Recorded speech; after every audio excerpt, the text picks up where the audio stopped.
This episode is brought to you by Precision Fuel and Hydration, a proud supporter of the Inside Running podcast. It keeps us fueled on our long runs and races. Are you training for your next big race and still guessing your nutrition? Inside Running Podcast listeners, 2026, this is the year you stop winging it. Precision Fuel and Hydration is the answer. Their free online planner helps you nail your sodium and carb intake so you don't fade when it matters most. Visit precisionhydration.com, and while you're there, place your first order and get 15% off when you use the code IRP2026.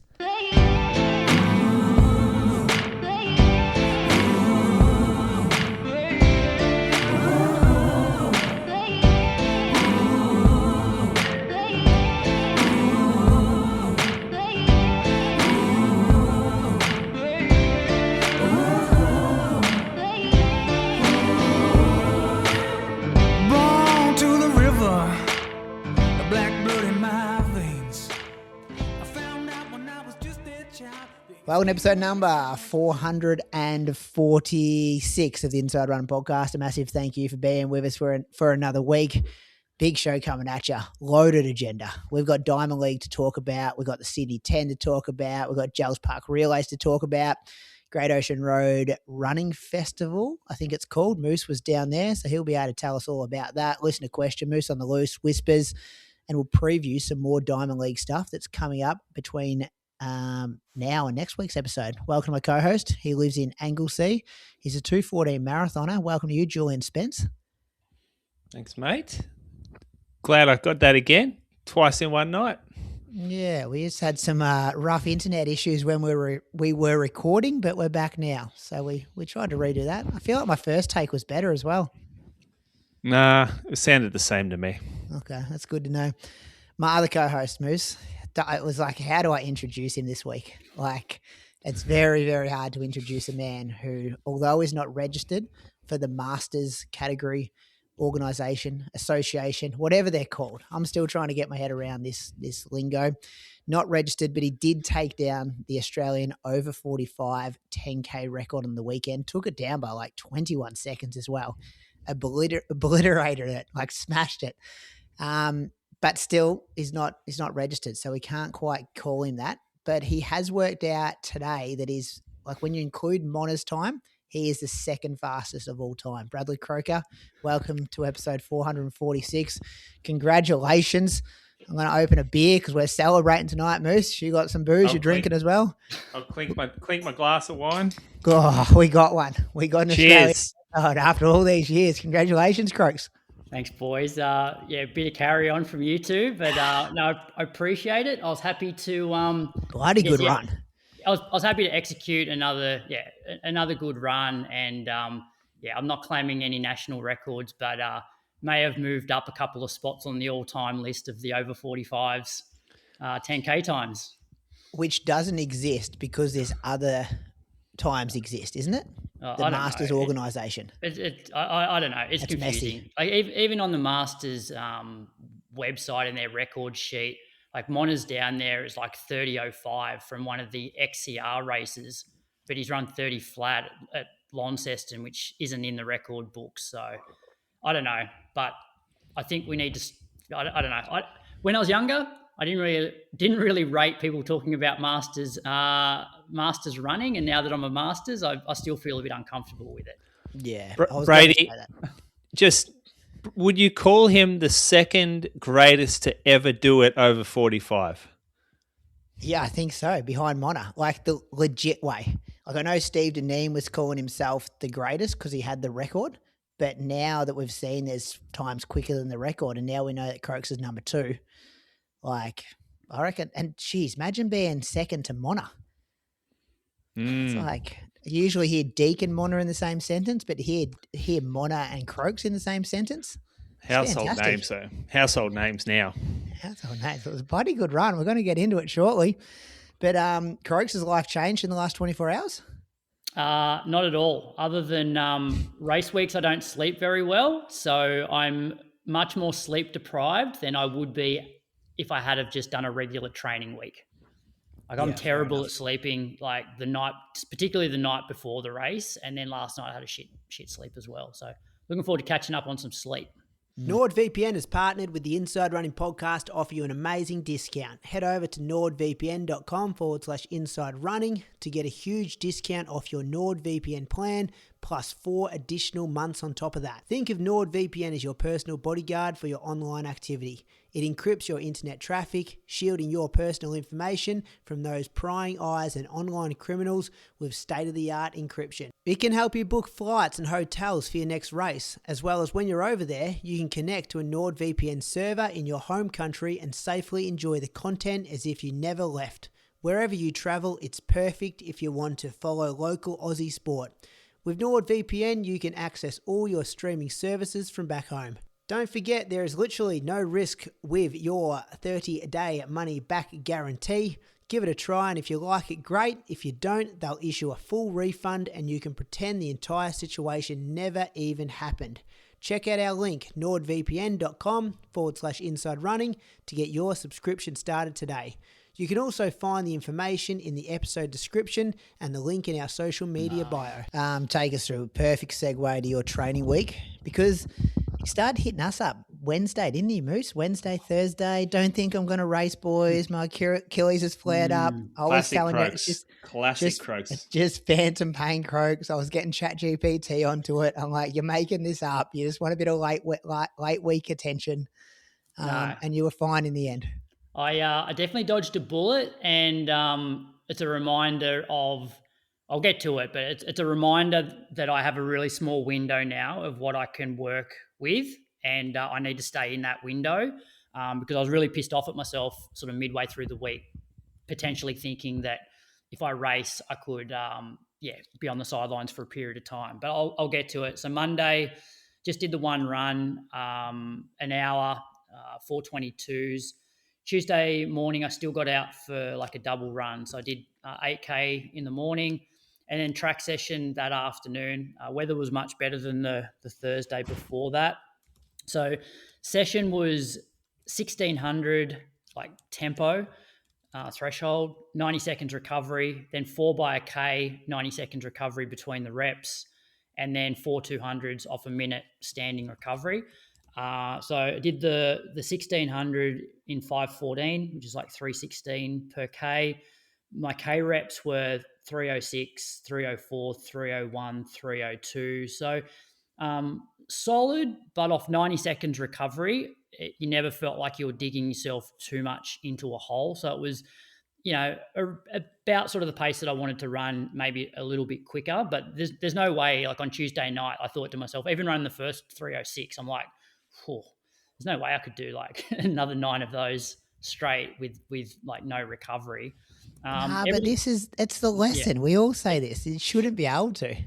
No, I know. But I was okay with it. I was actually like, I'm if anything, I was getting out pretty solid in the first 200, 400, and then was able to almost like take the foot off the gas and just cruise through the rest of the rep, which was a nice feeling, knowing that you're not sort of on it the whole time. Session was going well up until that point, and then blasted a few 200s that like 31 high, 32 low, and by the end of it, my Achilles was just like not terrible, but cooling down. I'm like, fuck, like why did I do that? It's like I've got to like this, because that's the sort of session I would have done 20 years ago. It's like you always finish off with a few 200s race week. And I'm like, I can't do that anymore. And I don't need to do that anymore. I should have just done the 4 1K reps and maybe finish the session with another 1600 controlled tempo. And I would have packed up. Achilles would have been good. So then I woke up Wednesday morning and it was the worst it's been in like a year because I had this on and off last year. So I actually put the run off until the afternoon. So I did an hour at 4:19. It wasn't terrible, but it wasn't great. Once again, I was just pissed off because I'm like, if I race on this and it, basically flares it up and I miss running, then I'll be annoyed because I've just been enjoying running pain-free and stringing together the weeks.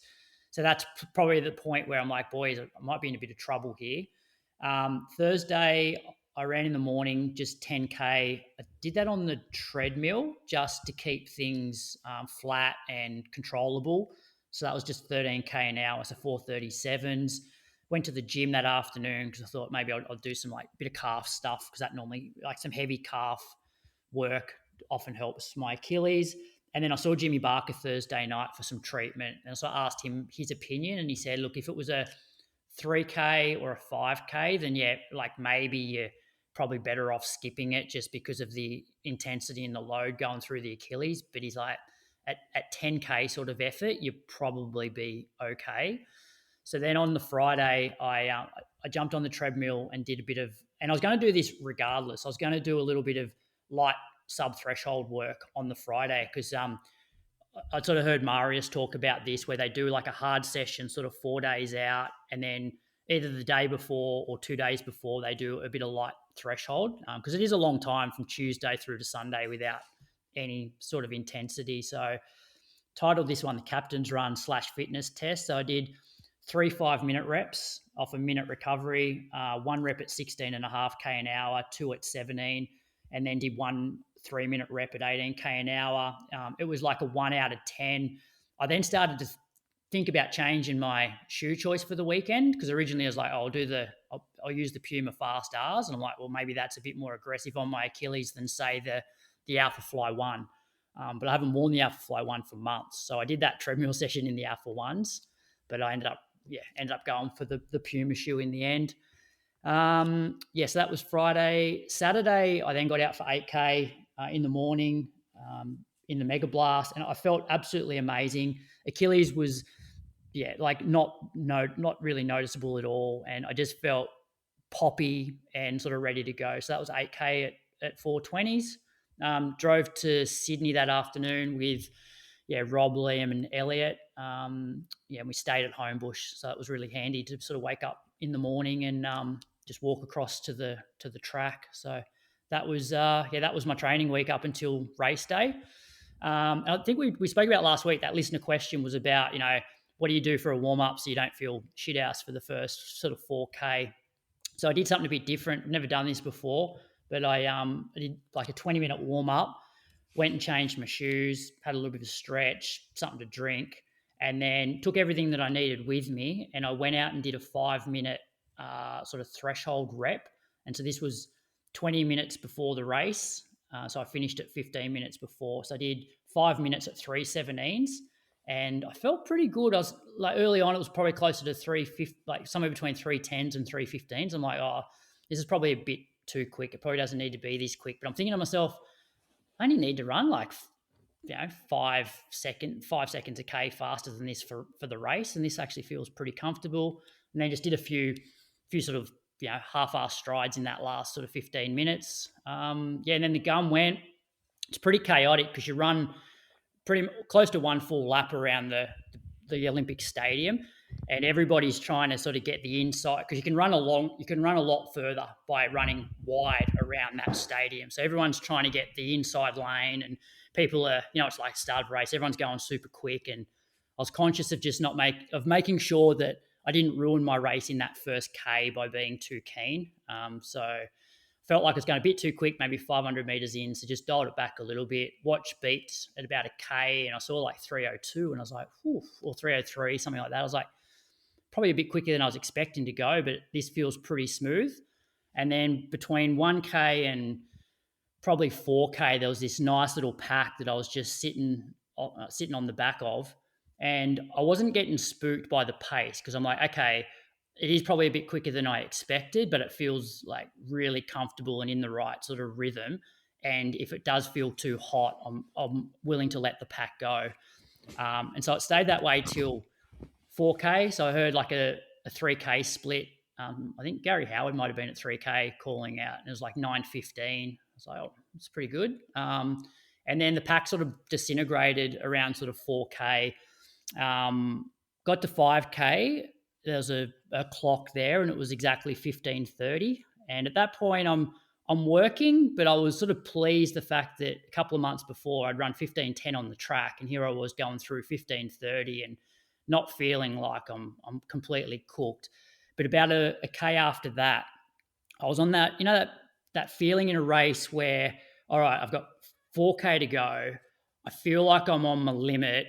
If I go a little bit above this now, my last 2K are going to be probably terrible. So I just thought to myself, and this was the section where it's nice and flat and you can get into a really nice rhythm. So I'm like, okay, I'm on, like, I had a look at my watch. It was average pace was like 3:05. So I'm like, okay, like I'm right where I need to be. I don't need to be greedy now. I can actually afford to lose a bit of time.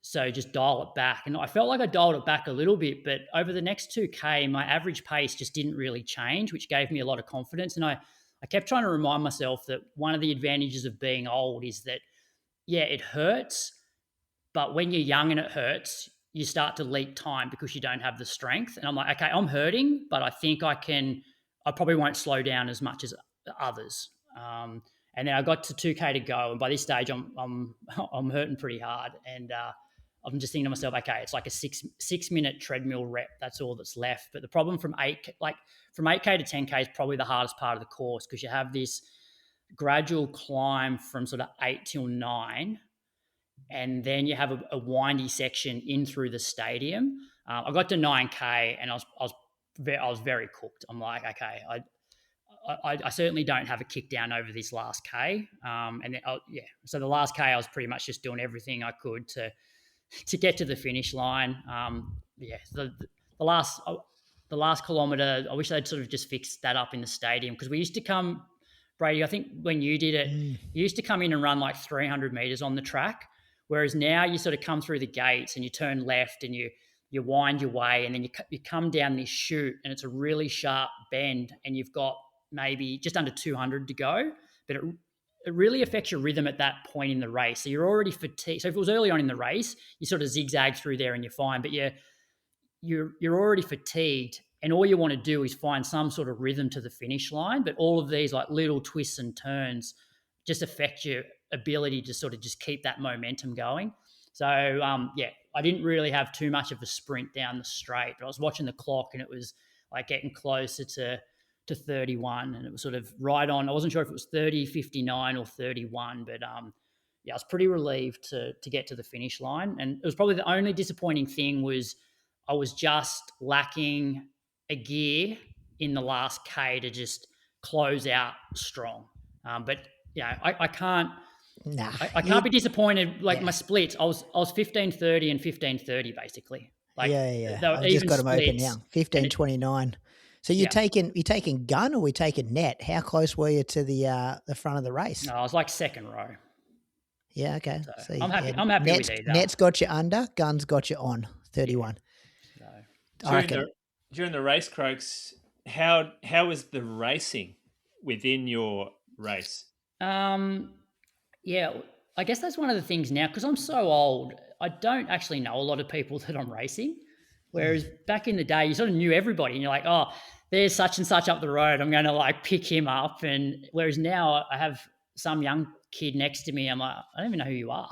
And so it doesn't build that sort of like, I don't care if you beat me like that much, but it was pretty isolated the second lap. So I think from 6K, so probably from 5K to 7K, I had Jacob Foster, a guy who lives in Sydney, who I've recently just started coaching. He ran 69 minutes at Ballarat. So I had him in that section where I was telling myself, okay, you just need to conserve a little bit here. And I was almost going to say that to him, say, hey, look, just make sure you save something for the last 2K. He fell off me at the turn at about 7K. I caught one of the Fryer boys in the last K, but then when we got on the track, he went past me. So there wasn't much. Yeah, there wasn't a lot of racing. The best part for me was that probably 1K to 4K where there was just a really nice pack to just sit in, and then after that it sort of just broke up a little bit. How good feeling is that when you back off and then you look down at your watch and you've just maintained pace? Like, it's one of the greatest feelings in training and racing, when you can relax and hold pace. Yeah, and I think it also gives me more confidence that I can probably push harder than I think, because I don't generally leak time. And I think it's just the type of runner I am now, that obviously I don't have the speed that some of these young guys have, but my strength is the ability not to completely blow apart and leak a lot of time. Like, according to my Garmin, like my quickest my quickest kilometre for the race was 3:02, and my slowest was 3:07. So it's all like pretty, so I'm pretty happy with the pacing. So good. And it's faster than I ran. This guy was on a medical table not so long ago, Moose. Tomorrow, Brady. Never get back. How many years? It's 3 years tomorrow since I got the phone call saying your troponins high, go to the hospital. Yeah. Now he's running sub 31. And he's like 40, 46, 45. I know you're 46, in that category. 46 in August. In August, yeah. I've sat here and listened to this bloke retire 7 times in front of me. And we told him, we said, keep going. You've got Masters records in you. And I've got a slab with you. I think it is sub 220. Yeah, this isn't looking good. Not for you, it's not. Yeah. For me, it's looking fantastic. Yeah. He's got to get there. I still don't know if he can do it in Australia. The only time he gets injured is 3 days out from the race when he wants to get a little bit, when he feels like the attention's sort of gone off him a little bit. That's exactly what happened, wasn't it? I was at school and I'm like, Croaks, I'm busy. I'm sorry. I can't give you end of week attention. I've got to teach on a Thursday, Friday. Monday, Tuesday, Wednesday, happy to give you all the attention you need. But Thursday, Friday, it's about the students. Yeah. Anyway, yeah, I'm happy. I'm looking forward to getting back into training now. Well, have you put it in the calculator? What does 31 flat get you for half marathon and marathon? Because you'd think you're more suited to those distances. I don't know. It depends which calculator. I reckon it's probably, I don't know, like just under 69 maybe? 68 something? No. You'd be... I reckon I ran 67:30 at Gold Coast last year and I'm similar fitness to what you are. Me and Toby. I'll put it in, Croaks. I don't know. But I think you're in the 67s. My plan's not to actually like step up massively in distance, like because I feel like the training that I've been doing, I don't think I've reached my ceiling in terms of improving my threshold. Which, if I improve my threshold, I think that'll help me over 10K. So I'm going to continue sort of doing this for a little while longer, I think. Yeah, minus the 200 meter reps. Yeah, minus that track session last week, but the Ks were okay.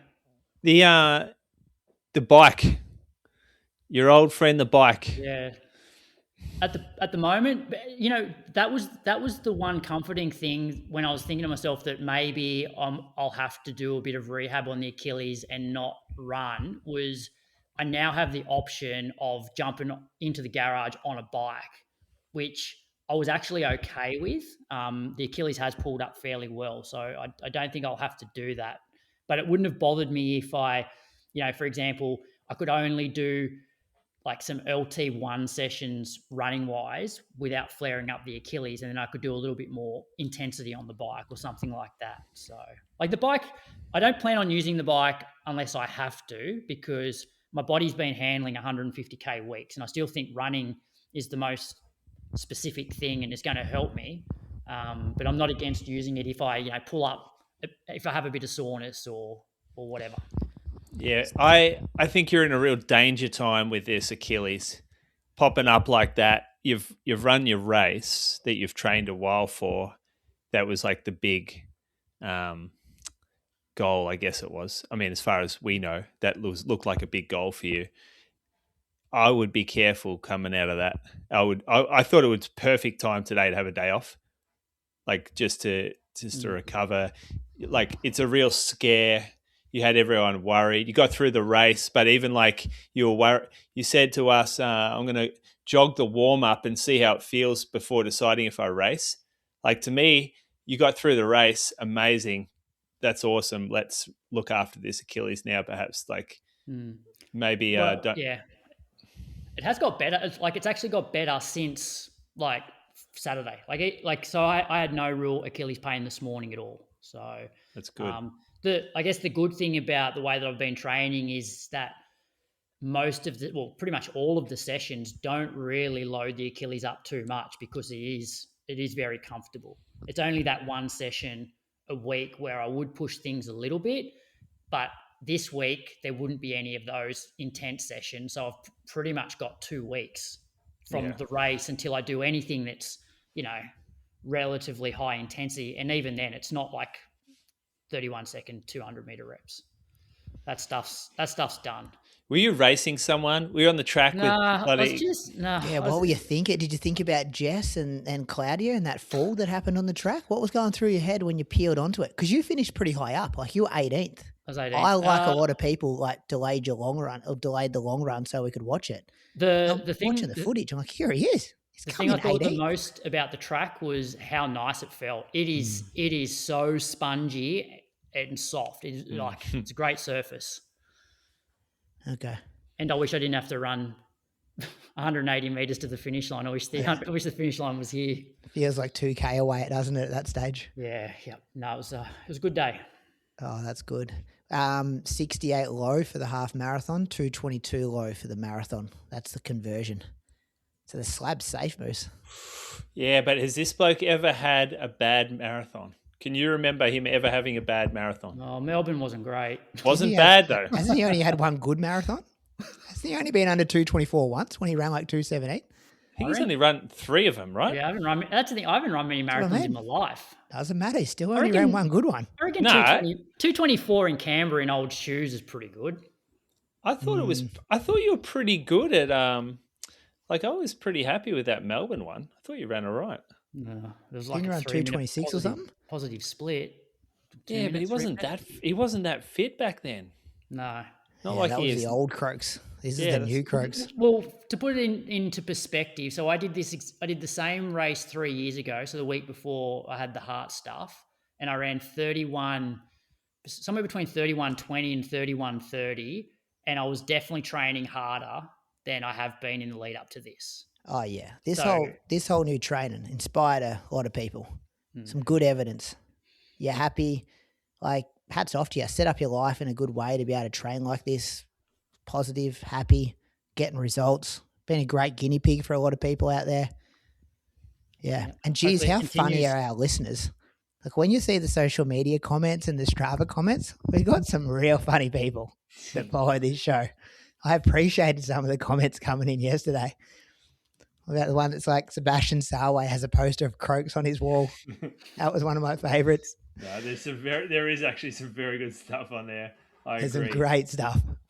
With the ones that are like, I can't wait for Christian to wake up. Stuff like that. He was so happy. He was real happy. I got his audio here. Yeah, but with Croker, the better the shape, the sharper the brain. Sharp mind is coming. Hey, Moose, I added a new one to the soundboard after your latest interview. Let me hit it for you. Oh, man. That's insane. That's awesome. How was that? Have you listened to it, Croaks? The Conor Mantz interview? I haven't yet. I just looked at our Spotify comments today and someone's like, does Conor hate doing podcasts or is this just him? Someone else was like trying to get blood out of a rock. It was the strangest listen early, the first 20 minutes until he loosened up. Hats off to you for persisting there. I think he's a pretty dry fella. Like and look, to be fair to Conor, the bloke's been injured since September, October last year, and he had only maybe 3 or 4 weeks of running throughout that time, and he's gone from stressy to stressy.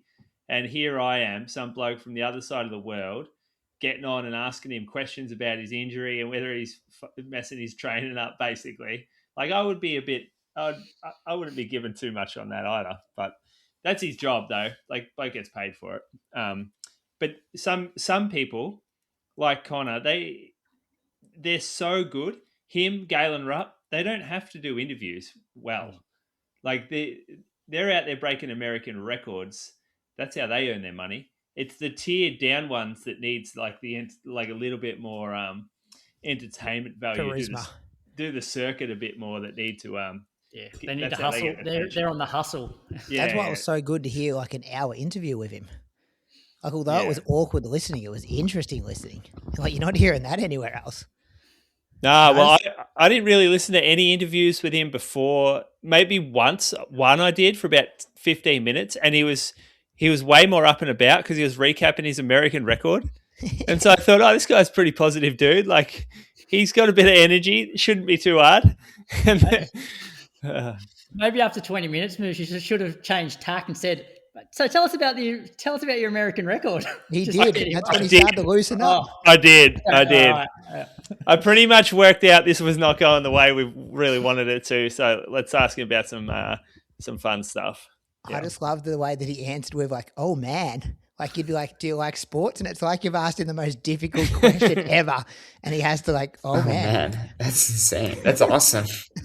I don't remember what that bit was from. That was from when. This is another thing that I didn't have on my bingo card. You told him about Buddha Hocking, old Geelong football player, how he changed his nickname to Whiskers after the cat food company.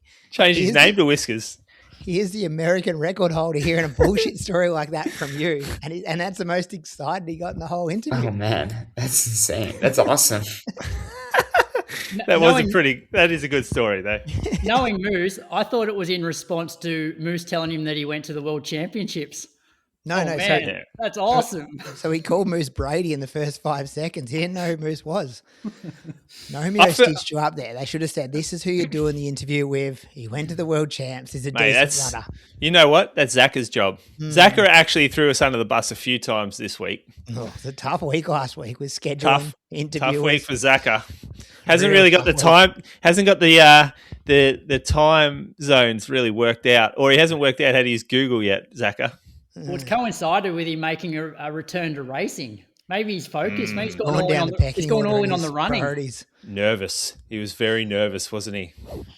Yeah, well, especially when I'm at school, I'm teaching and my phone lights up saying Connor Mance wants to send you a message. And I'm looking at my watch going, pretty sure Moose is meant to be interviewing Connor Mance 10 minutes ago. So why is Connor Mance wanting to send me a message on Instagram? So, yeah, that was... Wasn't actually into your DMs. It was yeah, you know what I mean. This is Brady's show though, Moose. So, yeah, that's right. That's the only Instagram account I check, really. If you ever get a message on there, it is from Brady because the bloke does very little work. No, that's not true. That's not true. I've been working really hard. I'm going to be nearly full-time at school the next couple of weeks too, boys, so you're going to have to carry me for podcast content. But anyway, let's get on to your training week, Moose. Yeah, it was, I'm not sure what I totaled. Monday, I flew up to Canberra early, so got off the plane, went for a jog just around Fishwick. Then Tuesday, did the same, except went for an extended sort of loop. Wednesday, I did a little workout. I jogged a cute little warm-up. This thing here was like 2K or something. Just went real easy. I woke up feeling average. I'm sleeping on this super shitty futon at the store. And my back needs my bloody luxurious mattress at home. Otherwise, I wake up super stiff. So I woke up super stiff this morning and thought, I had planned a workout. Let's just see what happens after this jog. So I went up, jogged around the block, got back. Actually felt okay. The annoying thing was like getting set up. I mean, it took me what did it take me? It took me ages. It took me 18 minutes between when I got back from my warm-up to starting on this treadie. And I did, this is the first time I've run on this treadmill.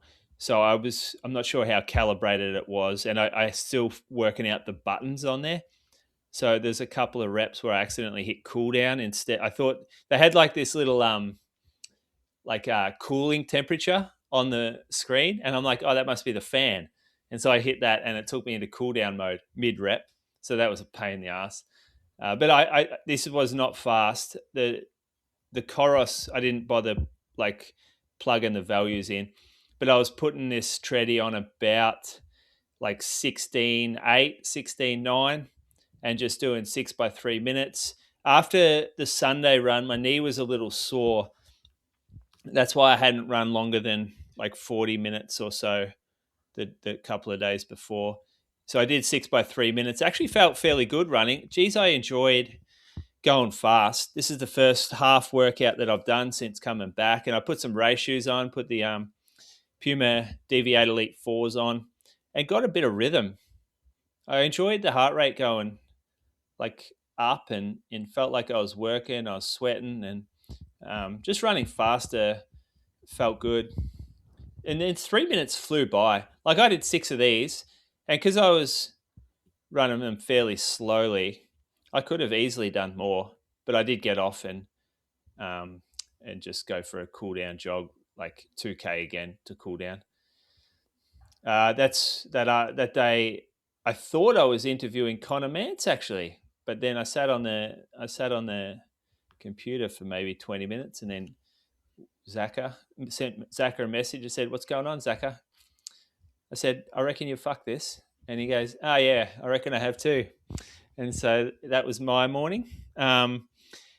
Flew home that night. So the next day I did get out for a jog, like 45 minutes. Actually I had a day off, I think. So then I just ran around 45 minutes around town. And then down to the Great Ocean Road Marathon Festival on Friday night.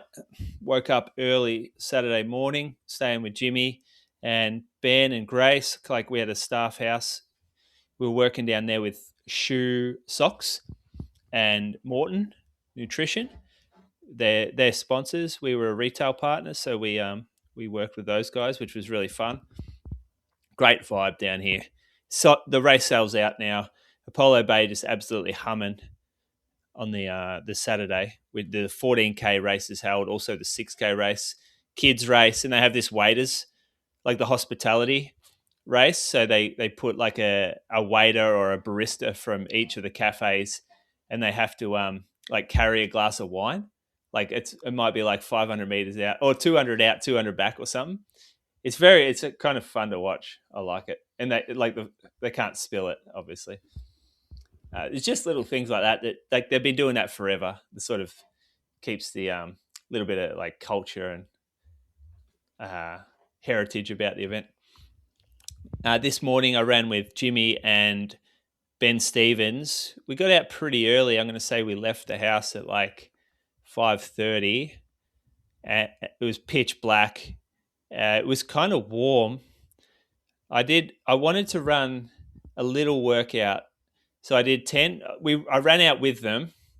We ran out slightly along the Paradise 14K event. It's like the race that they have on the Saturday here. So we ran out on that course. It's a really nice little road, but it was pitch black. You couldn't see anything.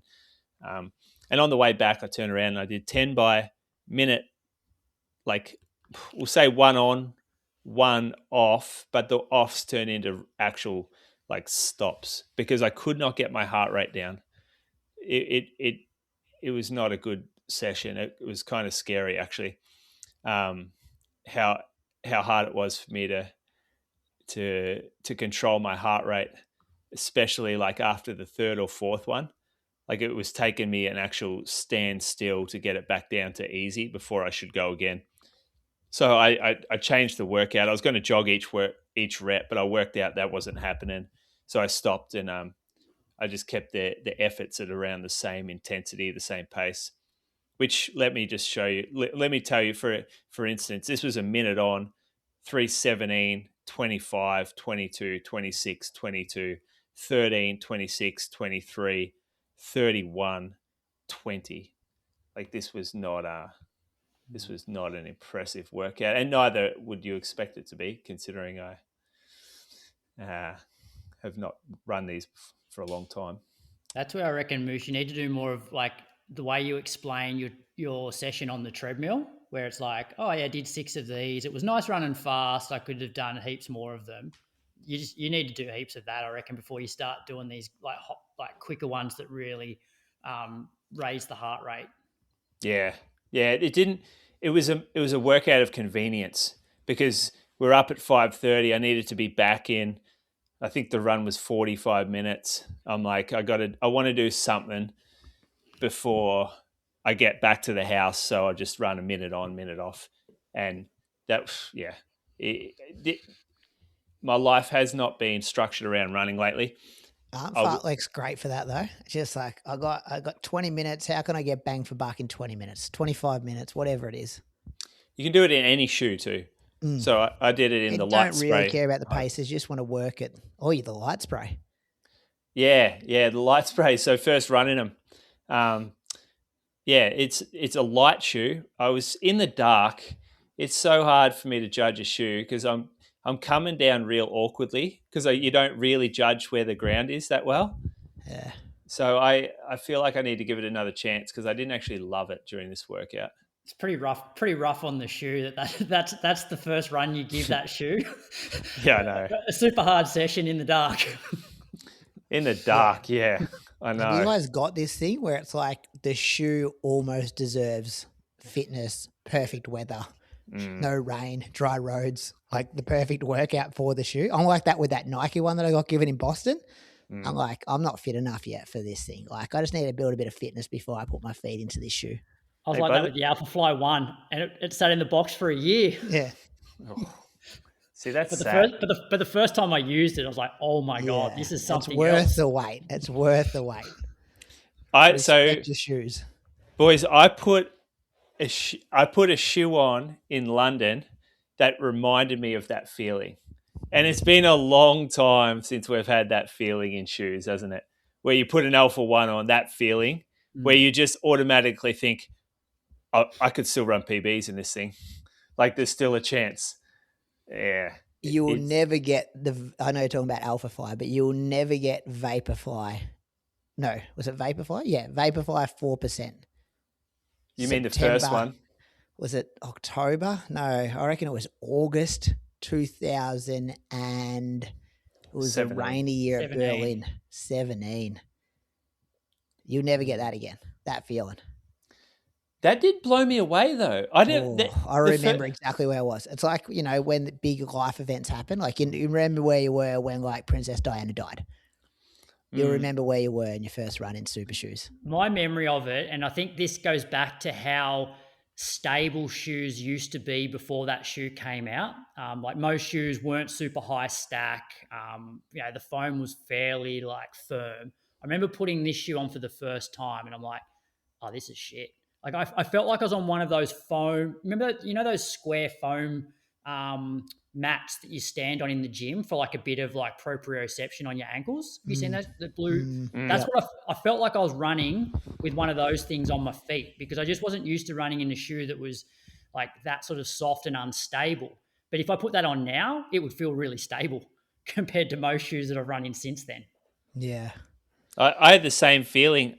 I remember doing the first rep and I remember thinking, running down the side of Vic Park, I'm like, I don't know about this. Like, I think they might have got it wrong.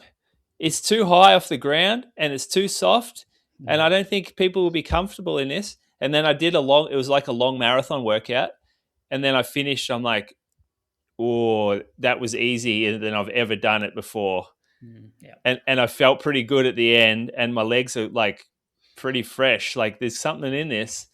But then the Vaporfly, I remember we ran with you, Brady. Vaporfly, Next Percent won the green ones. I got them on the Gold Coast. Yeah, and I gave them. I think I brought a pair up for you as well. Yeah. I think Nike hooked us up. Slime green. Yeah. So then we that was the next feeling that was amazing. And then putting Alpha 1 on, I remember I put it on in a guy called Tony Bignell's office. He was the vice president of innovation at Nike headquarters. And we weren't supposed to see it, but he was like, oh, you got to come see this thing. And he brought it out and I stuffed my foot in it, jogged like around around kind of near his office and came back. I was like, fuck me, this is amazing. Like, I got to keep running now. I got to keep running because I have to run a marathon in this shoe. The good old days. But the point of this story, there's another one of those feelings coming. Early next year, there's another one coming. My point is I don't think it can be anymore. No, it can. It can. I don't know. Princess Diana can only die once, Moose. I'm telling you, it can. Okay. I promise you. You didn't put this one on. Oh, it's not the one. It's the other one that I haven't got in the shed. Is that what That's you're telling right. me? That's right. Yeah. I haven't put that one on. Yeah. No, this is what I'm saying. I've had heard both. that. I've had both of those on. Yeah, both of those on my feet, and one of them blew me away. The other one was very good. One of them changed my You can perspective. say it. It's the one that Kip Limo wore at London. I'm not sure whether. No, I'm not saying anything. No, Sounds like you need to keep running, Moose. So you can do a race in it. That's why he's doing workouts. He's back. Yeah. That's what I got my eye on. The first race after that shoe drops. I did an hour run the next day, also in the dark. I ran with Jimmy. I ran actually 4:34s. This was a decent run for me. The weather was maybe a little cooler. It was raining, like it was piss and rain. Everyone had gone down and caught the buses down to Kennett River or Lorne for the marathon and the half marathon.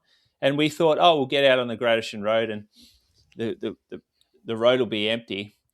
But in reality, everyone had dropped their runners off at Kennett or Lorne and was driving down the coast, and it was a shit fight. So we didn't have the best run, Jimmy and I, run on the side of the road in the fucking dark with rain, piss and rain. But the body must have felt okay, because here I am running. What was my heart rate here? Mid 140s. Mid 140s. I'm taking that, actually. I'm taking that for what were we, 4:34s at the moment. Yeah. So that was a little sign. That there's some more to come. The treadmill didn't pick up my proper mileage. So let me just check what the week was. 55, round up to 60. Yeah. Oh, no kidding. That's good. Yeah. One funny thing was I was coming back on that run. The buses leave to go down to drop the runners at the start lines at 5:30. And I was coming back at 6:52. And there's this bloke walking up with his bib to like the bus departure spot. Missed the bus. Keep in mind, this is an hour and 22 minutes after the buses were supposed to leave. And he walks up and the lady's like, you missed them. And he's like, oh, right. Keep in mind, also, this guy has paid for accommodation down in Apollo Bay on Great Ocean weekend. You can't find anything under $500 a night down there. Plus getting an entry into this race. Plus he could have trained for 6 months just for this event. And here he is dawdling down to the bus pickup an hour and a half after he was supposed to be there. Poor bastard. You got to be better than that. I know. That was no good. I've got a feeling. Daylight savings weekend. His wife probably was expecting him to run and he didn't really want to, so he left the house, went down and had a coffee. And He didn't seem too shattered. No, he wasn't that upset. Good week, Moose. You're building nicely. Back up to 100 Ks in no time. Oh, nah. I can't see myself back there for a very long time. A month? Give it a month. Nah, no way. Go 60, 70, 80, 90, 100. Nope. That ain't happening. Moose will be on the 10% rule. Yeah. Yeah. That could be a bit aggressive for me at the moment. 5%? We'll just see how the week plays out. I'm at home this week, which is good. I'm at home, so that gives me a bit more chance to run. That's good. I'll go through this one. I had a pretty nice week, pretty standard. 65 minutes on Monday morning, 30 minutes in the afternoon. Tuesday, I'm going to try to do double workouts, boys. Tuesday's like probably one of the only days of my week where I don't have a lot on. Like I can do probably 2 workouts in the day. So I'm going to try. Wait a sec. Hold on. Yeah. Unpack that one. How'd you come to this? Well, I've been staying at home with Olivia on a Tuesday. So I've got to be home by 8:30 and then Carly gets home around 3:30ish. So it means that as long as I'm home by 8:30 to look after her, I'm stay-at-home dad for the day. And then when Carly gets home at like 3:34, I can go for another run and do a bit of a workout. So when does Carly run? I don't know if she runs on Tuesday. I don't think she did run. Did she run when I got back last Tuesday? She runs like 4 to 5 times a week. So she's got a couple of rest days in there. Convenient for you. Convenient. Well, I'm saying this, but I don't know how many weeks this is going to last for. You know what it's like, Moose. There's always in Croaks, you got kids. There's always things changing, routines, dancing, basketball, all these kind of extra activities. So I did 3 by 10 minutes in the morning, went 3:26, 3:20, 3:20 off 90 seconds walk between. And then in the afternoon, I will build this to more, but I did 6 by 1K in about 3:15 with a minute walk between. So I would love to get that out to Toby's like, do 10 by 1K. And I'm like, no, I'm not ready for that yet. And I've also got to feel this I've probably got to figure out what that sweet spot is in the morning too. It's way slower than what you ran it. Yeah. So I'm thinking like I probably should have kept them closer to 3:30s. And I don't have a heart rate monitor at the moment because it's still in Ballarat somewhere, and I'm not testing lactate. Like I'm not going to do that either. But it felt right to do 3:15s in the afternoon, but I'd probably like to go a bit quicker and do more of those in the afternoon. So I need to back off the morning one a bit.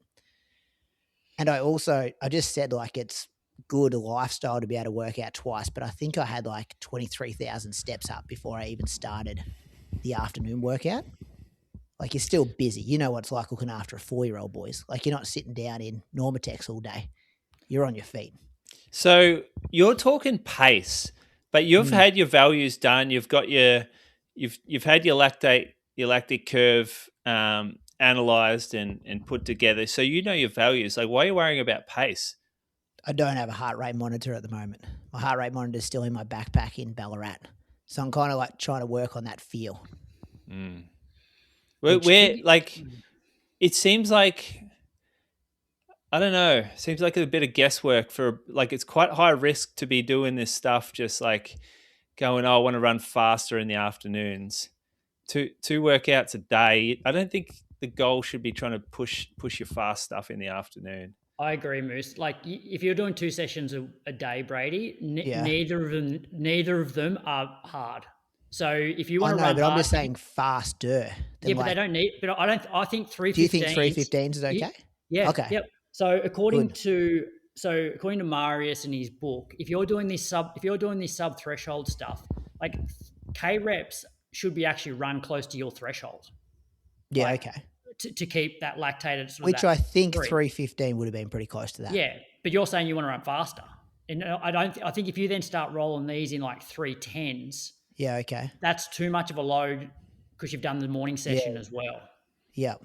Okay. You could. You'd want to do more than 6 though, wouldn't you? Yeah. Yeah. If you want to run faster, do 400s. 400s, yeah. You do like 20 or 25 by 400s. Yeah, or and 75 seconds like the blue collar track work.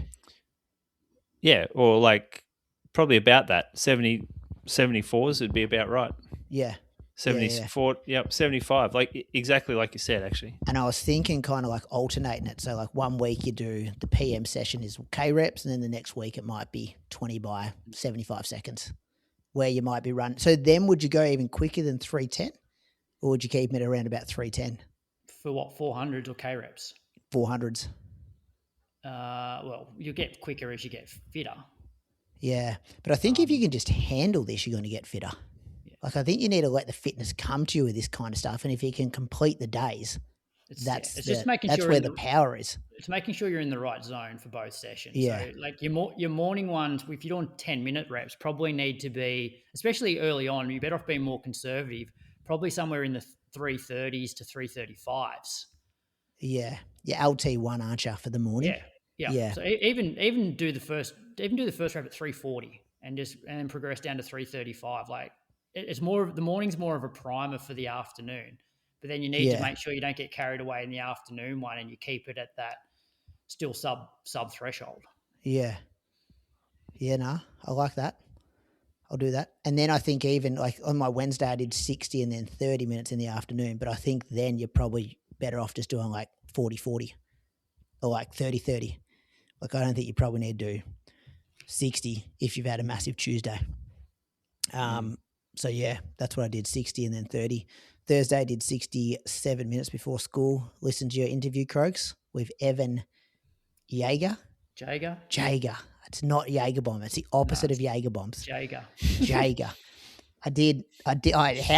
How much self-control did you have to show when he started talking about Prefontaine? Yeah, that you did not bring up your Prefontaine story. I'm not going to bring this up on air. I'll save it for later. Yeah, okay. That was a great lesson. I enjoyed it. I think because and look, I reckon a lot of our enjoyed you too. I think. I reckon a lot of our listeners may have started running after he was in his prime, so they've probably never heard of him, and he's not really that relevant anymore because he's retired. But I loved it because 2009 was sort of like the period when I'm sort of in my prime as well, and used to watch him race and just loved being able to sit down and chat to him for an hour. And yeah, it was One fun. question I wish you asked him though. Why does he wear his hat backwards all the time? He's like 40.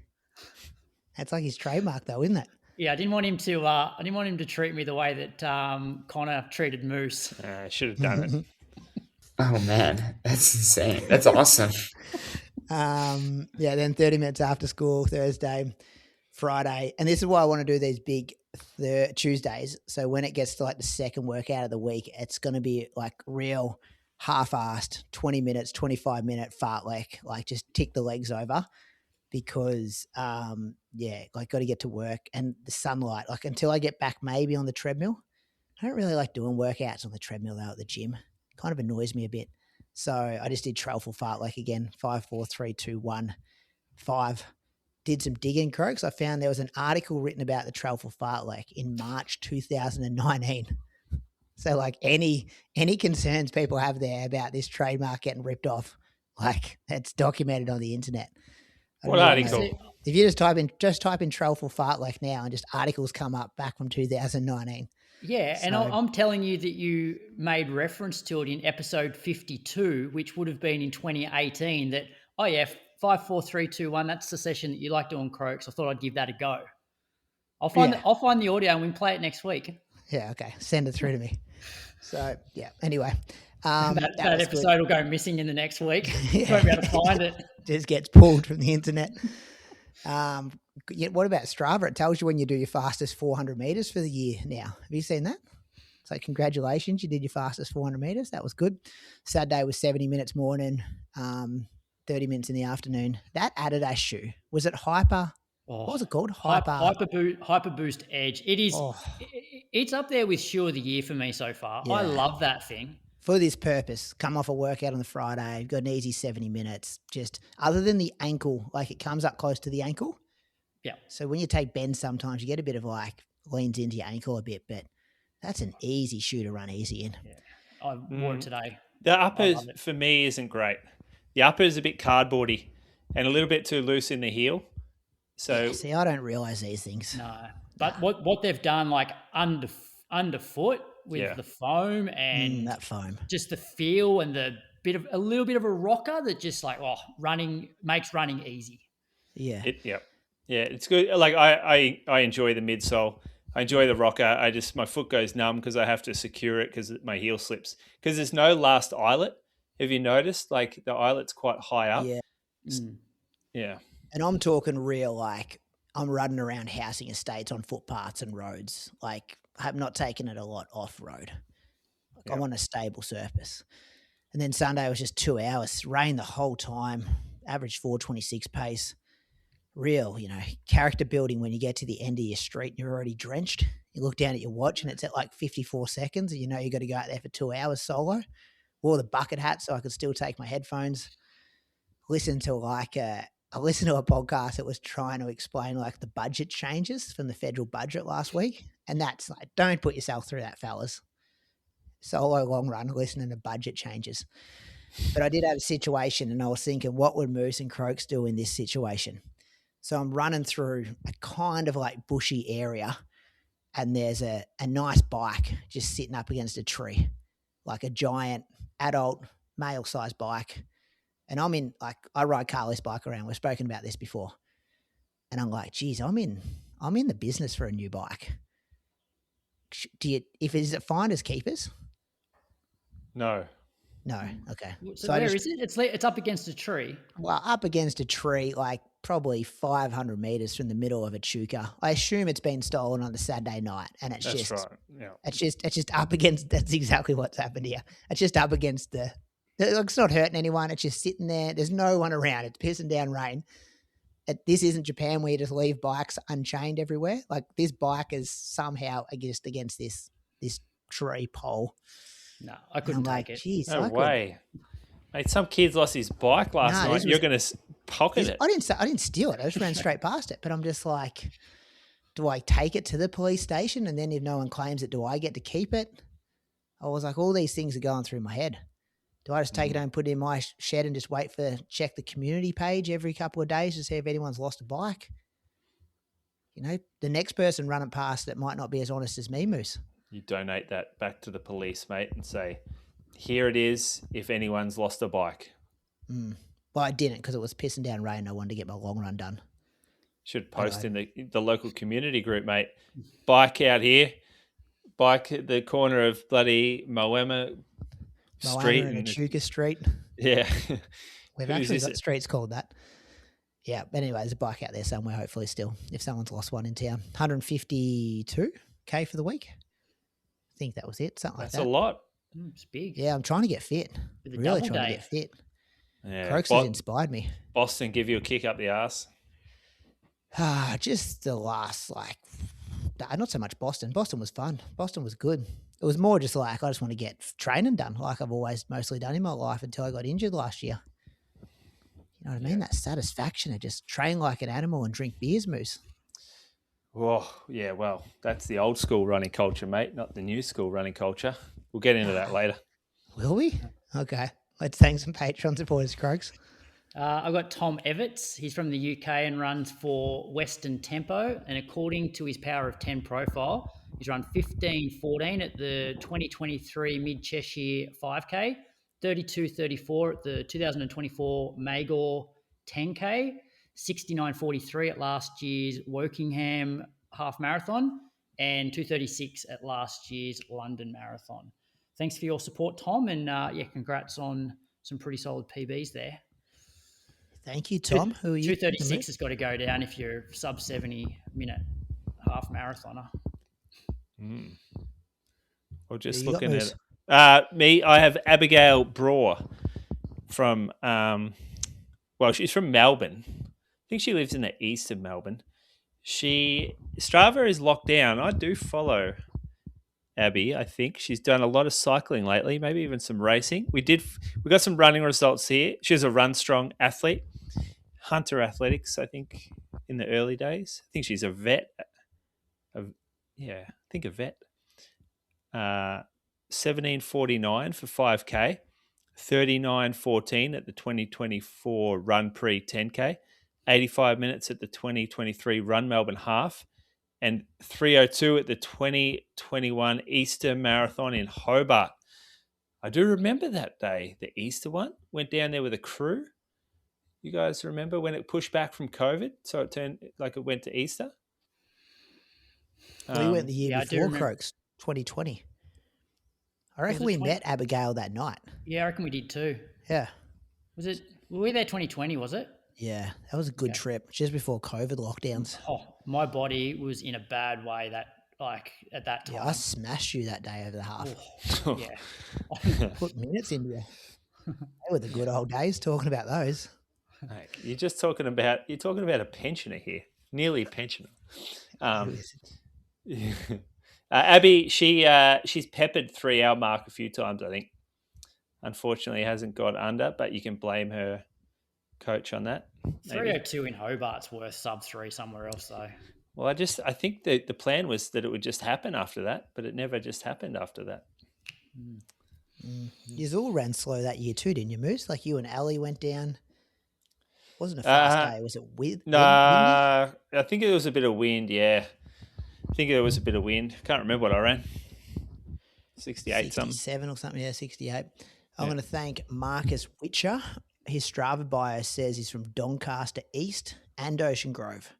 So lives in 2 locations. Hold up a second here. What do you mean? You can't be from 2 locations. Well, that's what his Strava bio says. According to these notes.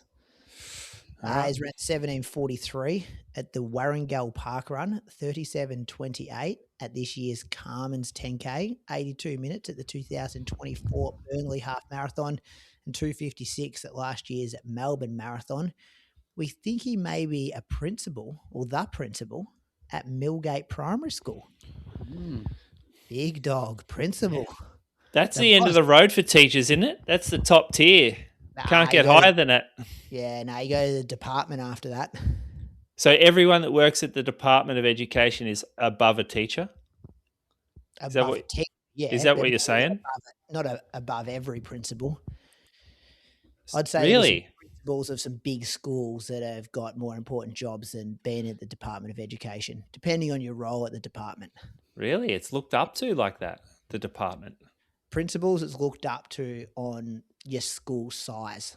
Like if you're a principal of a school of 50 kids and someone else a principal of a school of 2,000 kids, like completely different league. Okay. Yeah, like there's big private schools, boys' schools. So has anyone heard of Warrnambool Park? Sorry. Millgate Primary School? Millgate Primary School, yeah. Not sure. No. I'm going to give him credit here because neither of you blokes are principals. I think Croaks doesn't even have his teacher card anymore, Moose. Don't worry about him becoming a Bloke principal. has not seen the inside of a schoolyard in a very long time. He's not paying his registration fees.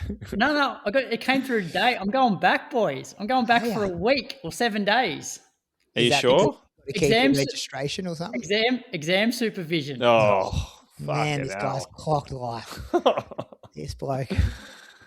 Yeah, how long do you reckon he lasts though? How many days? You reckon one day before he calls that quits? I'll do 7 days of exam supervision. Well, impact his training though. He'll have to get up and run before then. Yeah. No, that ain't it might be a down week that week. Yeah, have a down week.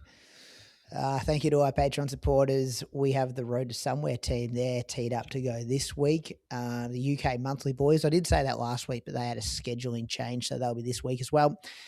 Croaks, me and you must do a mailbag episode soon. Get some questions sent in. Sounds good. We'll tee that up as well. Obviously, you get all the early stuff, get the uncut stuff, get stuff that doesn't, ads and stuff get placed in some of the public episodes as well, so you don't get some of that stuff. So, yeah, if you like that, head to patreon.com/Inside Running Podcast. Let's get to the news, and it's brought to you by Precision Fuel and Hydration, boys. Kick us off, Croaks, first Diamond League of the year.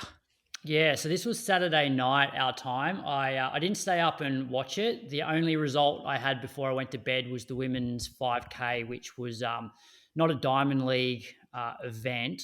So I'll whip through that one first. So Faith Kipyegon got the win there, 14:24.14, beat Amabor 14:24.21, so pretty close. And third, Getachew 14:24.71. Rose Davies was 14th in 14:53, so that's a season's best. And Maudie Skyring was 16th in 15:10. So, fairly solid from the Aussie girls, I suppose, to kick off their international season. The rest of it, we watched a couple of races in the morning before we raced, and then I watched pretty much all of it today. Which one? What do you want to start with? Women's 15? Yeah, start from the top of your list here. All right. So, pacemaker goes out and they roll 62, 62, 64. By this stage, so Jess Hull's gone with the pacemaker. There's, I think, Dorcas, Ewoy and Halem. Those three have broken away from the rest of the field. Probably got I'd say at least 10 meters with 300 to go. Ewoy sort of struggles late. Halem holds on for the win, 355.56. Daguma comes sort of pretty late, second, 355.71. And Abbey Caldwell closed really well to finish third in 356.12. PB for her moves her to second fastest Aussie behind Jess. Jess, tied up a little bit in that sort of last 100, 150. She finished sixth in 357.91. Sarah Billings was 8th, 358.81, which was a PB. Claudia Hollingsworth was 9th, 358.84. And Lyndon Hall was 10th in 358.96. So, all the Aussie, none of the Aussie girls had shockers at all. They all ran quite well, but Abbey was clearly the standout, the way that she closed, which with what happened at Nationals, obviously there was a lot of talk about Claudia clipping Jess and Jess going down, but Abbey was on the outside and she sort of got sort of pushed out of the way as well, and she was closing hard in that national championship. So I don't know if Abbey sort of got as much, I guess, credit to how she was going to actually finish there, and then she obviously won the 800 and closed really hard. So she's in fine form. I knew the result, and then I watched it, and I'm with 300 meters to go, I'm like, how does Abbey catch Jess from here? Jess took the lead of that that pack after the pace had dropped, and it was like there was two separate races going on, which I think we kind of predicted that if the pace is really hot, Jess might be the only Australian girl who can handle that hot pace. And then like Abbey Caldwell's last 300 meters was fantastic the way she closed then, which then also raises question about Jess is like, is her fitness just not at that level yet? And like she was racing like she was going to run 3:55, but then just couldn't hold it together for that last 300 meters. Well, you gave me a bit of grief last year when I think this is how the Uncle Croaks name sort of came about, where I was a little bit told you that for a while. Where I was a little bit critical of just the way that she had been executing her races, because from the day that we've started this podcast, we used to always talk about Jess is just a technician, whether it's at NCAA or the international stage. She was always putting herself in the right position to be super competitive in the races. And I just feel over the last 12 months with this new sort of aggression that she showed, it hasn't paid off for her. Like I have no doubt that she finishes higher up by sitting back and closing hard. And like she's made it public that she's been working on her top end speed a lot. So it's like, well, if you've been working on your top end speed and you're the Australian 800 meter record holder, why do you have to try and stretch it out? Like back yourself in a kick at the end, especially when it's fairly fast paced anyway. Yeah, but she's got to be in that lead pack. Like that's a non-negotiable, I think they'd probably go into a race with. That she's the Olympic silver medalist. If the pack's going, she's going with it. And it didn't work this team because she dropped off and then people ran over the top of her. But her job's to finish as high as she possibly can in races. And I don't think this strategy. So you think she's got to let people go and try to pull them in the last lap? Which, you know what I mean? Like when you've got to the level she's got to, it's like your expectation of where you are at the bell changes. She's not the underdog anymore like Abbey. Abbey's is the underdog and she can sit back and pick up a couple of people in the home straight, whereas Jess is probably going in there going, like, is Abbey racing to win? You could probably say, nah, she's racing to pick up a few people and come third, whereas Jess might be racing to win.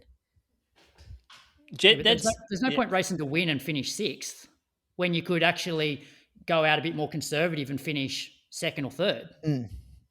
Yeah, but it's that mentality going in. It's been a while since Nationals, which is when we saw Jess race last. So she's often used these races as testers, and the best way to test where you're at is to sort of go out with the pace and see like an even type of race would be a better test of fitness, I think, than being able to come home strong late. And she also has used races like this to practice in the past, different tactics. But I feel like we're seeing the invincible Jess aura kind of disappear a little. Over the last few races, we're seeing the new crop come through, and you've got like, Abbey, she ran 3:56. Like Jess used to be the fast girl, and the others would storm home in a slow race, and that's what you were worried about. But now these girls are coming home strong off faster races. So yeah, I don't feel like it's as dominated as it was by Jess, and I feel like we're seeing some chinks in her armor a little bit, and we are seeing the other girls step up too and get some confidence, I reckon, from seeing almost like a more vulnerable Jess. And the problem is we have 5 Aussies that on any given day, so Claudia probably wasn't at her best. And so if it's not Abbey this weekend, it could be Claudia that's running over the top of Jess. But you're seeing 3:57 Jess. Jess's PB is 3:50. Like when she starts landing closer to that 3:50 mark, maybe later in the season, like do you think Abbey's got another 5 seconds to go? I reckon Claudia's got a bit in it. I reckon the question is then, it's like, well, can Jess get from her 3:57 back down to 3:50? And I guess an argument for her still being aggressive is that, yes, there's Commonwealth Games, but it is a bit more of a down year in terms of there's no World Championship, there's no Olympics. So this is the period the Olympic cycle where you actually try some things. But it's just been just for somebody who we've always like praised in terms of racecraft.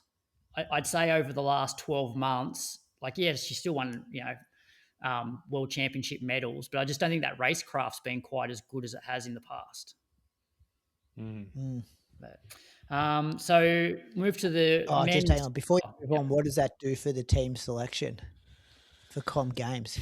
Oh, well, there's still, I would still just sit back and just give it a bit more time to see what happens over the next few races. Like, there's obviously, they're all going again this weekend over 1,500.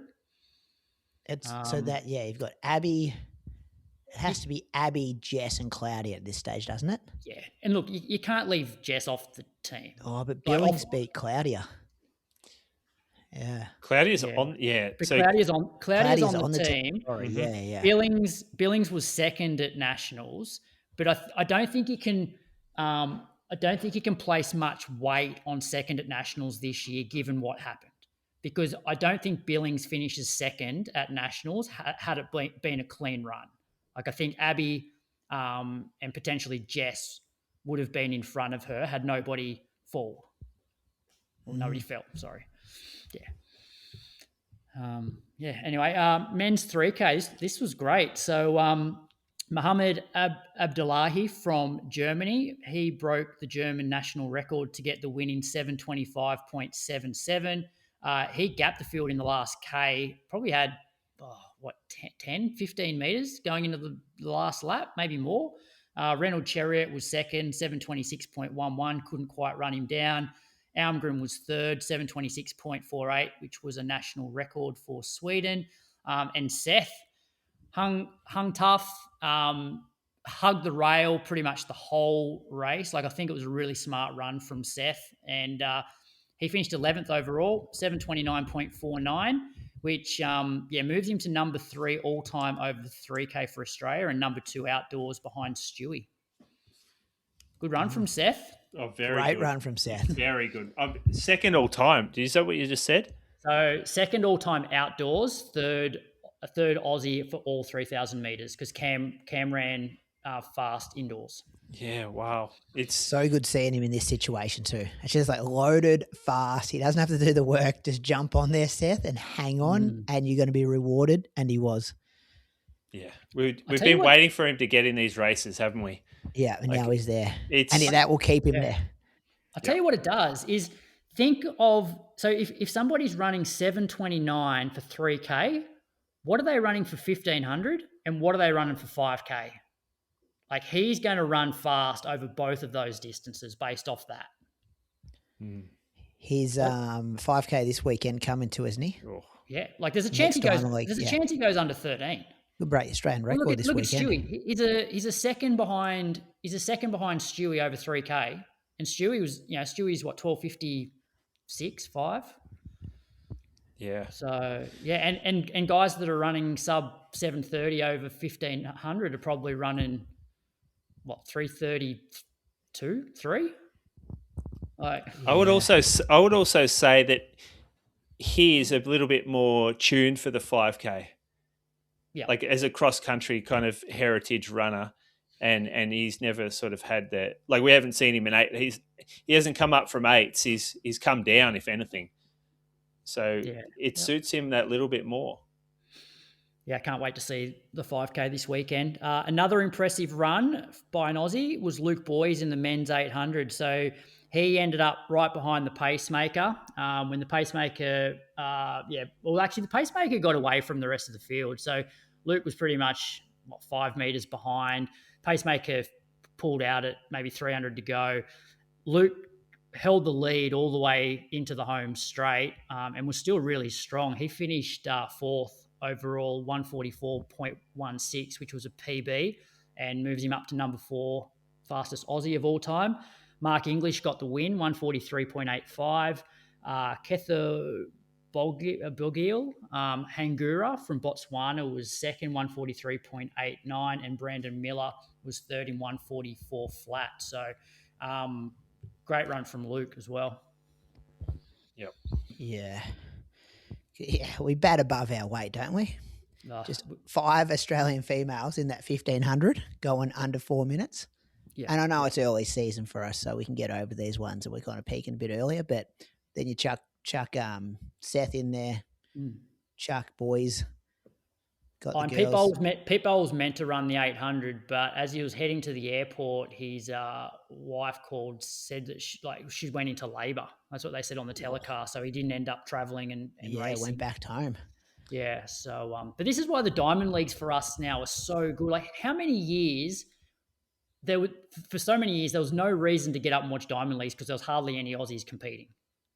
Whereas now we're not only in the races, but we're sort of towards the pointy end in quite a few of them, or we're competitive in them. So it's awesome. Last bit of Diamond League news: they had a women's steeple. Chemutai got the win there, 8:51.47, beat Cheritich by 100th of a second, and Cara Feain-Ryan finished 10th, ran a PB of 9:21, and moves her up to number 4 all-time Australian. That's Shanghai Diamond League. Pretty consistent, isn't she, Cara? Pretty consistent with these steeples. Yep. I've got Sydney 10. So Croaks has given us the play-by-play of his race, but the winner was Luke Hince. He ran 29.10, beat Ed Goddard 29.28. And Jordan Skelly, Croaks, do you know anything about Jordan? First time I've seen that name, 29.59, just dipped under. I think he was wearing a Gold Coast Runco. Yeah, singlet. he was. Yeah. Yep. Jacko Elliott, be looking after Jordan. 3 men under 30, 18 men under 31. That was you, Croaks, the 18th man. Congratulations. Thank you. I just want to say that because we'll just keep a watch on Albert Park 10K. I know the New South Welshman and the Victorian have this rivalry going on. Are you going to come down for Alberto Park 10K, Croaks? Maybe. We'll see. So it's like eight weeks away. Could be good. Yeah. Put in an 8-week block. I think if Albert Park's still, I think Albert Park is a quicker course. There's a few twists and turns in Sydney because, for context, so last year I was coaching Matt Johnson. He ran 31.13 or 31.15 at Sydney 10, and then he ran 30.30 at Albert Park. Beat you, I think, last year, Brady. So yeah, I don't think it's 45 seconds faster, but Albert Park, is fast if the weather's good. Yeah, but you're rarely going to get weather good there. But what you do get is good packs. And if it's windy, you still get good tailwinds. So, Kate Spencer, she won the women's, 33.26. Dannette Sheehan was second, 33.32. And Nichola Sheridan was third, 33.36. Watching the stream, like these ladies were, hard to kind of spot within the men, but they were having a race of their own within those pack there. So 9 women were under 35 minutes on the same. It looked good, Croaks. 2,500 people, I think. In general, great event. I wish they'd put a clock on that stream when they show the finish line. Yeah, that was my only criticism. I'm like, it's good seeing the people cross the finish line, but what about actually seeing what time they're running? No, they did a really good job in terms of runner experience. I couldn't really fault it, other than I prefer the old finish where you have 300 meters on the track. It's a little bit smoother, but outside of that, really well put on event. Yeah. Jells Park Relays happened. This was round 2 of the XCR season. In the men's, Sandringham got the win. 2 wins from 2 rounds for them. 1:51.20. So this is 6x6K. 2 3K laps of the park there in Jells Park. Waverley, I think it is, Moose. Is that what suburb of Melbourne it is? Is it Waverley? Like yeah, sounds about right. Somewhere down there. Western Athletics was second. Over 2 minutes behind. So a dominant win from Sandringham. 1:53.26, and the Bendigo Bats on the podium, 1:55.07. Fastest times for the day. Andy Buchanan is back, boys, 17.16. Flying around Jells Park. Ed Mark second, 17.37. Tom Bowers was third in 17.58. Worth noting that they were on separate legs. Disappointing. Would have been good seeing them go head to leg head. 1. The easier leg, I guess, and Andy was out on the, I'm not sure why he ran the second leg. So, because he would have had a lot of traffic, lapping other teams, getting around people, just time trialing. So, put a watch on Andy. He's done this soft launch, hasn't he? Like, just comes back through the XCR season, which is great to see. The Australian record holder just going around club relays. I think Chriso announced his next marathon on the monthly last week. So Patreon supporters, you know what he's gearing up for. Not sure how confirmed that was from Chriso, but he had some whispers. And the women, Sandringham got the W there as well. 149.01. Box Hill, 149.50. Western A's, 151.04. Fastest time was a junior from Glen Huntley. Madison King, 20.43. Georgia Hanson, 20.59. Kate Mason, 21.15. Great relay. You'd love this, Croaks, Jells Park. Real team vibe. Yeah, I've only ever done 10 relays. Oh, 2 laps of Jells Park. Yeah, it's way better than 10 relays. Not that tough of a course. You can go pretty quick on it. A lot of twists and turns. True cross country, minus the Don't mud. have to dodge people walking their dog around the tan. Nah, this is way better than 10 relays. Over to you, Moose, for Great Ocean Road. Yeah, Great Ocean Road was on. Weather was pretty good. There was absolutely no wind, actually, for this event. So it's very rare to get that. There was a bit of rain early, but it backed off. So really good conditions, actually, for running. The marathon, which is these times are not marathon times. They're like 40, 43 and a lot kilometers. Dion Finocchiaro won in in 2:32, and he smoked up Toby Mende, who's pretty good from Toby coming back and doing bugger all running, and clearly just, I don't know what he's chasing here, money, glory, combination of the both. But he ran 2:39, so he was 7 minutes behind Dion. And then behind him, only 2 minutes back, Braden Suter ran 2:41. So I'm not sure what Toby would have gone through the marathon split in. There's probably results for that. Let me look, actually. Yeah, he was 2:29? I thought he was in the 2:30s, Croaks, but I could have this wrong. Let me have a squeeze. Oh, What no, did- 2:30. Yeah, sorry, 2:31. It's got here 2:31:31. Oh, Yeah. You got to be a little bit cautious of this, though. It's not measured properly. They just put the mats. So this is close enough. Well, I think it's probably measured with a GPS off a bike, and someone's ridden the course and then just put it down. But they're like painted on the road, but the GPS around all the cliffs there, I don't think it's that accurate. We know GPS isn't that accurate, so I would be a bit, I'd be a bit sort of take it with a grain of salt. Those splits, I've never looked at my results at Great Ocean Road, the marathon split, and taken it as a credible result. What's your best time there again? I actually can't remember. Yeah, bit of that kind of distance about it, isn't it?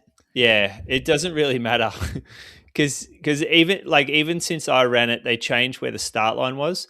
So it used to start outside the pub, and the last one that I did, they actually started us down on the in the car park down near the beach. So there's full different starting lines now and everything. That's the only really thing that's changed to be actually. In the ladies, Miriam Dowie ran 2:57. That was a course record.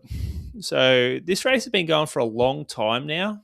It changed hands, going to say like, I don't know, 10 years ago maybe.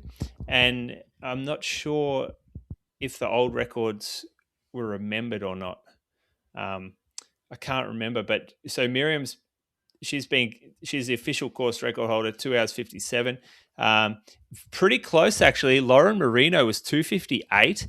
Now, if you think you've been running for 3 hours and you only beat someone by a minute, like that's a lot of nervousness when you know someone's so close behind. I'm not sure if she would know that someone's so close behind because there's no turnaround points, but maybe she was hearing more cheers for the second lady. I don't know. Haruki Ogasawara was third in 3:05. In the half marathon, Ben Chamberlain won 73:04, beat Forrest Robertson 75:13, and Ben Stevens 76:26. This is long though, isn't it, Moose? I've just had a look at some of their Strava. It's like 22.7. Yeah, this ain't this is also long. Yeah. So I don't know. Like that. The times. Let's just forget the times. Frances Arnott won the women's 86.14. Amanda Wilson 87.51. I just said ignore the times. You forget, yeah. Jemima Wilson, unsure if that's a relation. She was third. And the field, I think AV maybe took a little bit of depth away from this field. It did see, like, this is always fairly well attended by the AV crowd, and I reckon that it was a little light on. In the 14K on the Saturday, probably a bit the same, actually. Andre Waring, he won 41.44. I think this was like his fifth win in a row in this race. Campbell Brooks, second, 41.49, and Matt Patton, 42.02. Simone McInnes won the ladies, 47.33. Beat Stella Radford, 49.14, and Henrietta Lawrence was 51.26 for third. Good. That's the news. Thanks to Precision Fuel and Hydration. Chances are you're gearing up for a race yourself, but how dialed in is your race nutrition? Precision Fuel and Hydration makes it simple with a free online planner. Head to their website, precisionhydration.com, and get your numbers. Whispers. No, I was just going to make comment on this Whispers race trackers, boys. You know the race trackers where you have to download the app? Does my head in. You guys will do the same thing every year. It's like, it's time to download the Canberra Marathon app again. I just love a website. I'm still a laptop, desktop kind of computer guy. Don't make me download the app. And then I was tracking an athlete I coach at the Hawke's Bay Marathon, and their data was just like clearly wrong. Like, had him going through a 5K and 10K PB. And this guy's a smart runner. And I know I'm looking at these times going, these are just wrong. And then his 15K was like a minute slower than what pace-wise, what he's been running for what it told me, the 5 and 10. And I'm just like, can we not get these timing mats in the right spot? We shouldn't be making these mistakes anymore. So I was just annoyed. I'm like, you've made me download this. You've probably taken all my like privacy stuff, all my information off my phone here. I've had to download your app, and now you can't even give me the right information. So that was just a little Brady on the loose there. Got frustrated Saturday morning. Let me see accurate splits. Yeah. Well, yeah. Hawke's Bay Marathon. How many people? No, it's a big one. It's in that runaway series with like Noosa, Hoka half the other day in Sydney. Like, it's like, which race do you want to track? And I had to click on that one. But yeah. All right. Yeah. Okay. Yeah. So that's mine. Moose on the loose? Well, mine, yeah. Have you guys been paying attention to your phones over the last I saw it. 3 First, days? I saw it that you sent it to me, and then I saw it when I just checked social media. What was this? I was too old to understand it, Moose. Oh, I don't think many people understood this. Is this the point? Yeah. So there's a brand that exists in the running world called Satisfy, and they're sort of famous for putting like unbelievably high prices on pieces of kit that have no real technical advantage over any other type of product. So it's the equivalent of like Gucci making a white T-shirt and charging $900 for it. Except the problem is that they push the technical stuff and think that's like they're competitive in that space. So they created this thing called Moth Tech, which is where they took a piece of like a T-shirt and then just cut holes in it. And so that cops a lot of there's a lot of jokes made about that online, like this Moth Tech that costs like $500 for a T-shirt kind of thing, but someone's just cut holes in it. But so they've always kind of existed out there. They've got a different kind of crowd, someone that will want to spend that much money, and it's kind of for the people that like to sort of center their identity around this type of label, I guess you'd say. But they teamed up. So Adidas have a shoe called the Evo SL, and I think they might be doing other shoes as well. But they've said, hey, we're not that cool. These guys over here, some people say they're cool. So would you mind just putting your logo on our shoe for us? And then maybe people will think we're cool too. And that's what happened. And then they had an event out in the desert where they created a pump track. So if you see a pump track, it's like a skateboarding, like biking. Yeah, my kids thing. go to the pump track. Yeah, and it's Pump like tracks are pretty cool. they are cool. Yeah, you don't have to pedal. So if you get like the right flow, you can just go all around it. So there's no flat spots in it. Like so, you the idea is that it's just constantly like rolling jumps and berms and they had a heavy metal band playing there, and they brought all these influences out to the desert, and then they ran around this pump track while heavy metal music played, and there was people with pads. So as you ran past the heavy metal section, you like did what do you call it, like a mosh pit against the pads, but in the middle of what they were calling a running race. There's no way I'm calling that a running race, but it just was like the biggest collection of. It just looks so posy and so cringy. I felt like our sport has taken a seriously sideways turn. And I'm not sure this reflects the sport that I do. Obviously, some people do, but the amount of people taking the piss out of this makes me happy that it gives me confidence that everything's going to be okay, because every single Instagram account's like ripped it. The only people that are defending it on social media are the influencers that have probably got paid to be there. It's the only people that are really posting about it are those people. And yeah, it just like, to me, massive miss. There's a brand that's trying to like convince others that they're some sort of punk rock band, but then they like it's kind of like ironic they charge $500 for basic pieces of kit, which is the least punk rock thing in the world, to like consumerism and that type of high fashion like concept is not punk rock. Yeah, anyway, go and have a look. It was called the Satisfy Cross. They called it the pit stop. Satisfy Cross Adidas. Just enormous miss, I reckon, for a marketing play. No, but is this like the Nike ad? Moose has just dedicated 5 minutes of talking about Satisfy on his weekly podcast. This is what they want. No, but what? Yeah, I kind of, yeah. You know what I mean? Is that what they're going for? Let's just do something totally left of center, and everyone's going to talk about us. I have to cut it now. Cut it now, or send them an invoice, Zaka.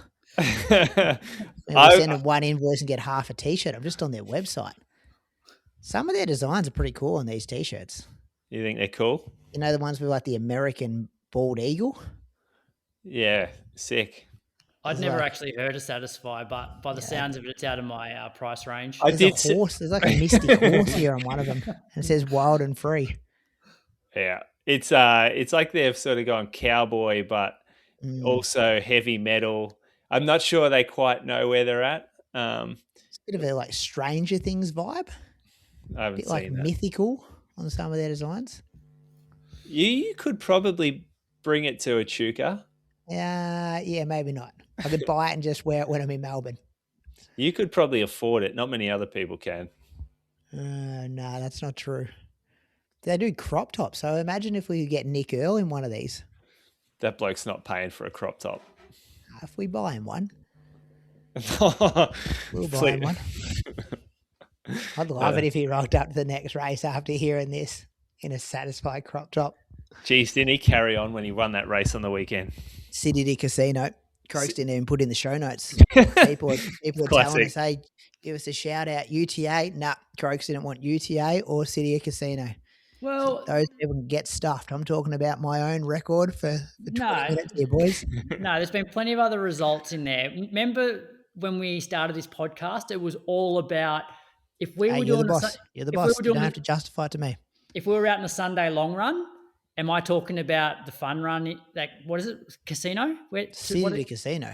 Yeah, I didn't even know it was on. That on their long run. I'm not talking about City to Casino on my long run. I'm probably not even talking about UTA on my long run. Or UTA might get a mention for us. UTA is the biggest trail race in Australia. Well, it is, but you're different though. You're not, just because you don't talk about it doesn't mean people don't want to listen about it. But the problem with that is they have so many different events. Are we meant to just sit here and rattle off an 11K, a 22K, a 50K, a 100K, 100 miles? And I doubt our listeners would be aware of any of the, they would know a couple of the names that we read out. A Dan Jones, maybe like a Ruth. Oh, did he win? Did Dan Jones win? Yeah, he won the 50K. Mate, that bloke doesn't lose. He's been up at Falls Creek too, hasn't he, doing a training camp? Yeah, he was up there. Yeah, I saw that. But if I rattled off first, second, and third in all of these events, you wouldn't know most of their names. Yeah. Listener question, Croaks. Yeah. So this week's listener question is proudly brought to you by Precision Fuel and Hydration. It comes from James Groom. Even pace a race or slow down uphills, speed up, down them, etc. Well, I think there's a few elements to this. First one, how long's the race? The accumulative effect of running fast downhill, as Brady found at Boston, can have like a negative effect on your result. So you can't go slamming yourself downhill to make up for the uphill if your race is probably like up to an hour long, because your quads and your muscles will just suffer after that.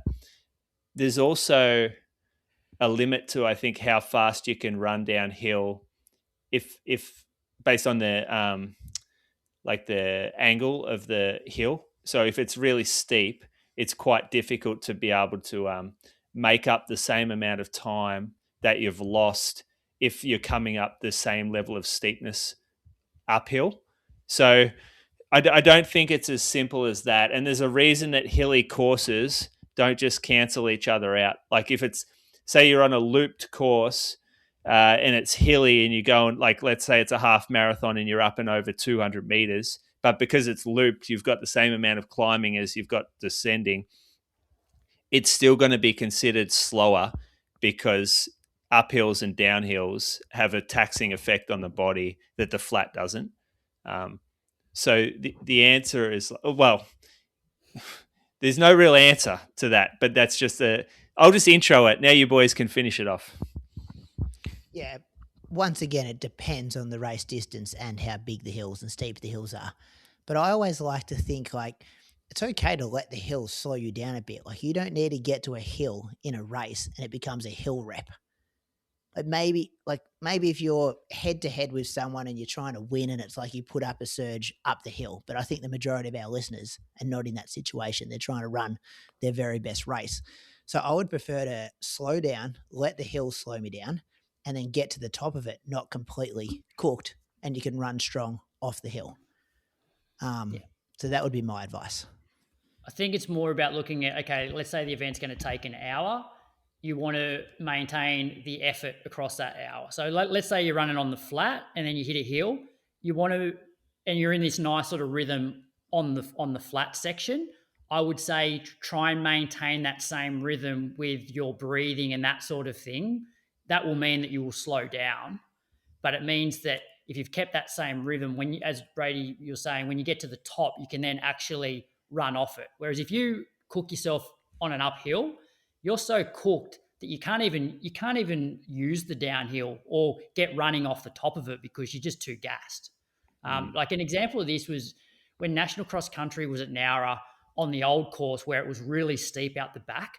People would still try and really run all the way up the steep part of the hill, where I would almost go into this fast walk shuffle because there was absolutely nothing to be gained by trying to run up it. And the difference was that if you conserved that little bit, you weren't even going that much slower by doing a fast walk. You then had way more energy to be able to run off the top of it versus somebody who's absolutely gassed themselves to try and get to the top. So I think it's more about maintaining an effort and the pace will fluctuate. Well, and where the hill is in the race. Yes. It's an art running downhills too, boys.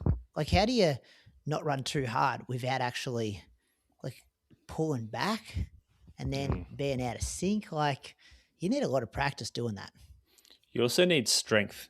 Like that's running downhill requires strong legs. But just on that, like gassing yourself up the hill, Croaks, like the more that we learn about lactate ourselves and just knowing that if you're going up that hill hard, you're just flooding your body with lactate and it's going to be very difficult to clear it for the rest of the race. And so like, yeah, you don't want to go up it too hard. That's for sure. Yeah, which then comes back to you want to maintain that same effort, because if you're maintaining that same effort and rhythm, then your lactate's going to be in a more of a stable position. Not the same pace. Heart rate. If you've trained with heart rate and this is the number. That's what I was doing at Boston. I was just I'd be thinking, oh, maybe I'm going too slow. Then I'd look down at my heart rate and it's like, no, this is exactly where you need to be. Good question, James. Thanks to Precision Fuel and Hydration, visit precisionhydration.com. Use the code IRP2026 for 15% off your first order. What's coming up? Diamond League number 2 in China, 1,500 meters. Caldwell, Hull, Hall, Billings, Hollingsworth. They go again. How good. Love that. That's going to be great. Yeah. Absolutely love it. Yeah. We just got 5 superstars that are just going hammers and tongs every week at the moment in the most high quality races in the world. The 5K, we've got Seth and Andreas Algren. There's 6 runners who have broken 12:50. So hopefully it's set up at 12:50. We don't want this to be set up at 12:40 and then Seth's kind of in no man's land. Like if it's a pace that he can just sit on the back, and also Cara Fein-Ryan in the steeple, and we have Evan Jager in the interview coming out this Saturday morning at 6 a.m. to the public. It's been on Patreon for a while now, but keep an eye out for that if you're on the public feed. What's coming up in your life, Moose? Oh, I got a big week on the orders, mate. Big week on the computer. Get the orders in. Yeah. Yeah, okay. Good luck with that. Croaks, you order anything?